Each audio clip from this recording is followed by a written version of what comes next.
मंत्री पंकजा मुंडे यांच्या दसरा मेळाव्याची भगवान भक्तीगडावर तयारी अंतिम टप्प्यात आली आहे। मंत्री पंकजा मुंडे यांच्या बीड जिल्ह्यातल्या सावरगाव घाट इथे भगवान भक्तीगडावरती होणाऱ्या दसरा मेळाव्याची ही तयारी आहे।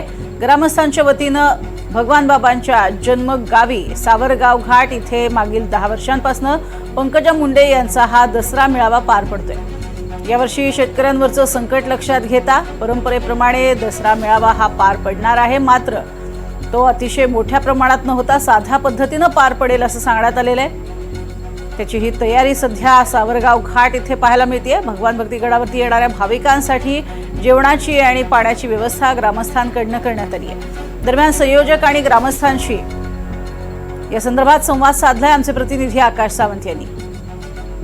राज्यभरात दसऱ्याची एक आगळी वेगळी परंपरा आहे, त्यातच मुंबईतील दसरा मेळावा असेल। या विशेष म्हणजे बीडचा दसरा मेळावा जो भगवान भक्तीगड सावरगाव घाट येथे साजरा होत असतो।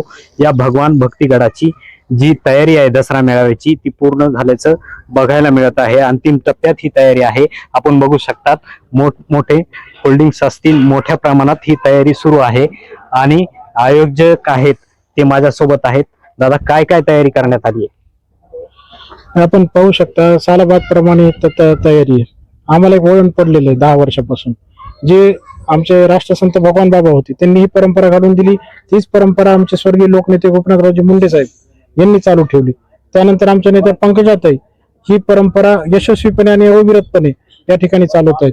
ही राष्ट्रसंत भगवान बाबाची जन्मभूमी जर आपण 10 वर्षापूर्वी पाहिली तर या ठिकाणी ही जन्मभूमी कोणाला माहित नव्हती। अतिशय वंचित आणि उपेक्षित ही जन्मभूमी होती। विकासापासून कोसो दूर हे आमचं गाव होतं, पण आता आपण पाहता या 10 वर्षामध्ये की आमच्या गावचं नंदनवन झालं। हे नंदनवन कशामुळे झालं तर फक्त पंकजाताई यांच्यामुळे आणि लाखो भाविक या ठिकाणी भगवान बाबाचे दर्शन घेण्यासाठी येतात म्हणून हे झाले। आणि त्या भाविकांची कसलीही गैरसोय होऊ नये म्हणून सर्व सावरगाव ग्रामस्थांनी या ठिकाणी 1,06,000 पाण्याच्या बॉटल असतील, त्यांची जेवणाची सोय असेल, स्टेजची सोय असेल किंवा बसण्याची व्यवस्था असेल किंवा पार्किंगची व्यवस्था असेल, कुठलीही कमतरता या ठिकाणी ठेवलेली नाही। नक्कीच साधारण किती लोक या मेळाव्याला येतील? या मेळाव्यासाठी भारताच्या कानाकोपऱ्यामधून जे भक्तगण येणार आहेत त्या भक्तगणांसाठी ग्रामपंचायतीच्या वतीने आम्ही आरो प्लॅन्टच्या मार्फत पिण्याची शुद्ध पाण्याची व्यवस्था केलेली आहे। तसेच ग्रामपंचायत जे मेळाव्याच्या ठिकाणापासून जवळच 4 ठिकाणी आम्ही पार्किंगची व्यवस्था केलेली आहे। अशा पद्धतीने तयारी चालू आहे।